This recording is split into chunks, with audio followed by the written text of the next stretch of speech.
Bersatu's position within Perikatan National remains secure for now, with the coalition's Supreme Council meeting last night making no mention of the matter.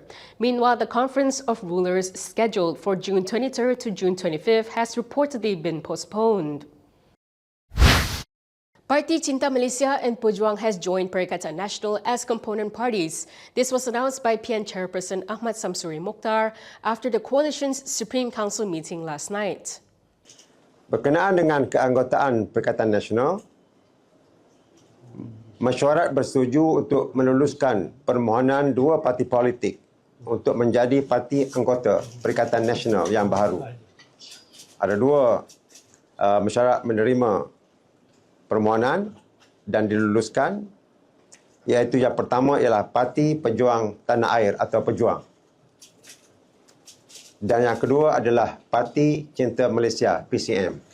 Parti Cinta Malaysia, originally founded under that name, was later rebranded as Parti Wawasan Negara after former Bersatu Deputy President Hamzah took over the party.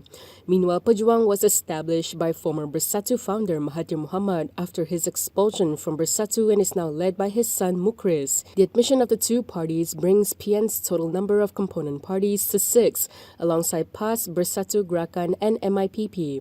When asked about Bersatu's position within PN, Samsuri said the matter had not been discussed. Bersatu President Muhyiddin Yassin echoed Samsuri's remarks, saying that discussions had focused only on the admission of new parties into the coalition. He also stressed that Bersatu would remain and endure forever. The Conference of Rulers, scheduled for June 23rd to 25th, has been postponed. According to Singapore's The Straits Times, the postponement was due to the dispute over the Negeri Sembilan throne. It's reported that while an Istana Negara spokesperson confirmed the postponement of the Conference of Rulers to the Straits Times on June 23rd, no further details were provided. The reports added that several sources, including a chief minister who was scheduled to attend the conference, said there were concerns about whether it was appropriate to proceed given the disputes involving the two claimants to the Negeri Sembilan throne. The Straits Times also claimed that the development had raised doubts over whether the Negeri Sembilan state election, which has been fixed for August 1st, would proceed as scheduled. Similarly, the Star also attributed the postponement to the crisis in Negeri Sembilan, stating that 5 senior rulers, including Yang di-Pertuan Agong Sultan Ibrahim Sultan Iskandar, met a few days ago. A royal watcher was quoted as stating that the rulers preferred the matter be settled and not drag on to the courts. Prime Minister Anwar stated that the government has channeled a higher allocation to Johor than the revenue the state has contributed to the government over the past 3 years. According to Anwar, Johor contributed about 14 billion ringgit in revenue to federal coffers between 2023 and 2025. However, he said the government has returned 16 billion ringgit to the state through various development projects, operating allocations and related programs. Berapa kita bagi balik melalui pelbagai projek pengurusan pembangunan keseluruhannya. Berapa ambil? 14 bilion. Maka yang sama, berapa bagi balik? 16 bilion untuk negeri Johor. Jadi saya minta ahli-ahli mesyuarat kerajaan negeri guna angka biar betul. Keseluruhannya development baik. Anwar, who is also the finance minister, said this needed to be explained to provide a true picture of the federal government's commitment to Johor's development. He also highlighted that Johor received about 6 billion to 7 billion ringgit annually in operating expenditure under the previous government. The amount, he added, increased to 8.7 billion ringgit under the Madani administration. Anwar pointed out that the increase clearly proved Putrajaya's commitment to ensuring the development and well-being of the people of Johor continue to be given priority. Syed Saddiq Syed Abdul Rahman has responded with a tongue-in-cheek post on social media after Johor region Tunku Ismail Sultan Ibrahim appeared to take aim at him during a program recently. In a post on X, Syed Saddiq said that he had picked up another part-time job / new shoot. He added that he had directly contributed 115,000 ringgit to his constituency. According to the Muar MP, he purchased 1,000 food packs and 30 laptops for his constituents in Johor. He added that he was in parliament from morning until evening and continued with a part-time job at night. The response came after Tunku Ismail criticized what he described as Hollywood politicians. Without naming Syed Saddiq, the Johor region said that before making any decisions, make an assessment first because there are many Hollywood types among us, and the most Hollywood of all is the one in Muar.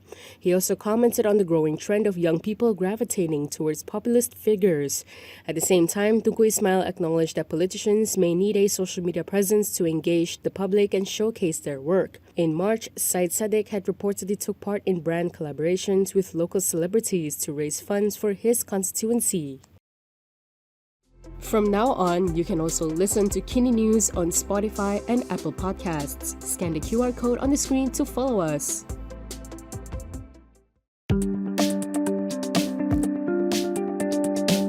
A leaked survey has put government leaders under the spotlight. But do these numbers tell the full story? The findings suggest Prime Minister Anwar and Deputy Prime Minister Ahmad Hamidi trail several political figures in terms of approval ratings among Malay voters. According to the leaked findings, former Minister Khairi Jamaluddin topped the approval rankings among Malays with a satisfaction rating of 62%. He was followed by Bersatu President Muhyiddin Yassin at 49% and past Vice President Ahmad Samsuri Mokhtar at 48%. Anwar recorded a satisfaction rating of 45%, while past President Abdul Hadi Awang scored 41%. Former Economy Minister Rafizi Ramli received 36%, while Deputy Prime Minister Ahmad Zahid Hamidi received 31%. The slide also included dissatisfaction ratings. Zahid recorded the highest dissatisfaction level at 60%, followed by Anwar at 51%. Khairi and Samsuri registered the lowest dissatisfaction ratings, both at 26%. The survey was reportedly conducted between March 12 and April 9th.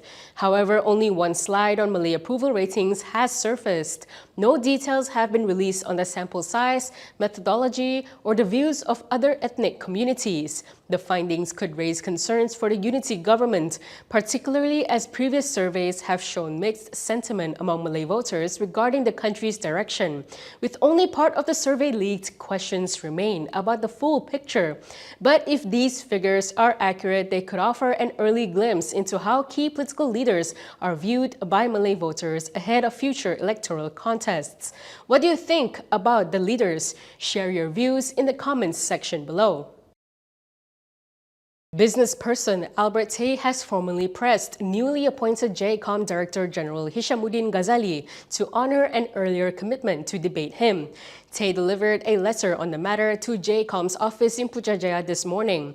The letter was received by J-KOM Deputy Director for Strategic Communications Suwadi Guliling. In the letter, Tay said he has not received any updates about the proposed debates since June 13th.